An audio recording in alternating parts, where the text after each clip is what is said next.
And Ivan Bates is joining us now. Good to see you, sir. Hey, glad to be here. We want to talk a little bit. We spoke to the mayor and want to talk to you a bit about the Billingsley case. And I think one of the things that stands out to people are good time credits. And you always hear about that, like on a TV drama, you get time credit for good time behind bars. But it doesn't work for some crimes, I feel like. Well, you know, what you're talking about are called diminution credits, or DIMs. And basically, when an individual is incarcerated, they have the opportunity to receive good credit if they take classes, if they're doing programs while inside the institution. Almost every single crime that one does, or every time they're incarcerated, they can receive those credits, except if you're convicted of first-degree rape or first-degree sex offense on an individual 16 years or younger.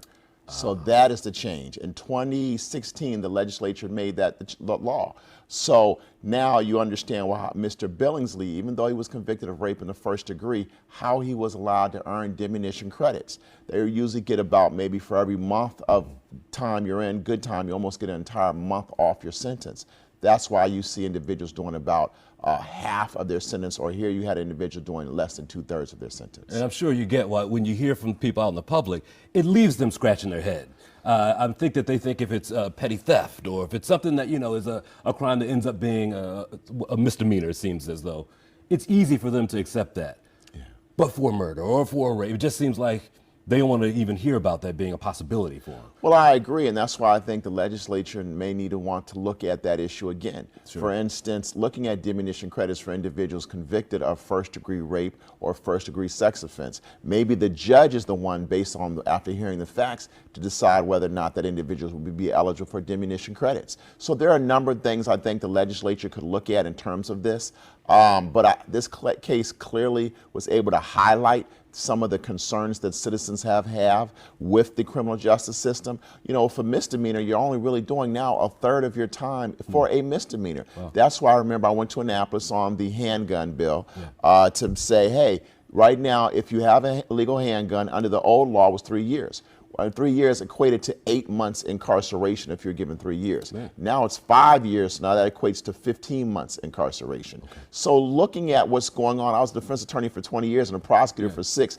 I was confused myself a lot of times. You have to really understand what's going on. The legislature hopefully can fix some of the confusion. I'm glad you mentioned you have worked on both sides. Talk to me about plea deals, and tell me how it's beneficial for both sides, and why it's a tough thing, because I think some people, if you're on the side that you're hoping this person is behind bars for whatever they have committed, and they see a plea deal, it can be disappointing to them. Well, plea deals are a necessary part of the criminal justice system. For instance, let's look at the sex offense in reference to Mr. Billingsley case. You know, just because an individual is now charged with the crime, now the state, my office, we must prove that case beyond a reasonable doubt. Sure. Sometimes you have reluctant victims. Sometimes you have reluctant witnesses you cannot find. Sometimes, you know, the threat of going to jail for a life sentence or 50 or 20-year sentence may have an individual say, you know what, I don't want to go to jail for 15, 20 years of risk, but I would go to jail 5, 10 years. So you have to kind of weigh everything. Sure. The defense is looking at it to say, okay, is my client, if we lose, prepared to do, say, a murder, a life sentence? And what is the evidence against my client? You're rolling the dice. The state has to also say, I need to make sure we hold this individual accountable. Is this the type of case? What is a sentence that the victim or the victim's family can live with? And I can also protect the community. There's no exact science. That's why you need to have as much experience as possible to try to have an understanding of the value of your case, the evidence in your case, and the strength of your case. Once you understand that from a prosecutor standpoint, you would make an offer, then the defense would make a decision. Usually they're going to counter. Sure. And somewhere along the line, the judge may decide to undercut that offer one way or another to get the plea bargain done. You have so many cases in the system. If everybody went to trial, the system would shut down. And that's part of the reason you also have the plea bargains, because you have so many cases, but you, as a state, you want to make sure you get a conviction. You're not having all these appeals, but you get the conviction. You know you're holding that individual accountable. It may not be what you wanted, but it's something that the victim and the victim's family could live with. While we have you, just talk Morgan a little bit and just violent and gun crime in general. The mayor's talking about a proliferation of guns on the street. What can we do, you think, in Baltimore to get tough with folks who have guns in their pockets, because it seems like too many of them do?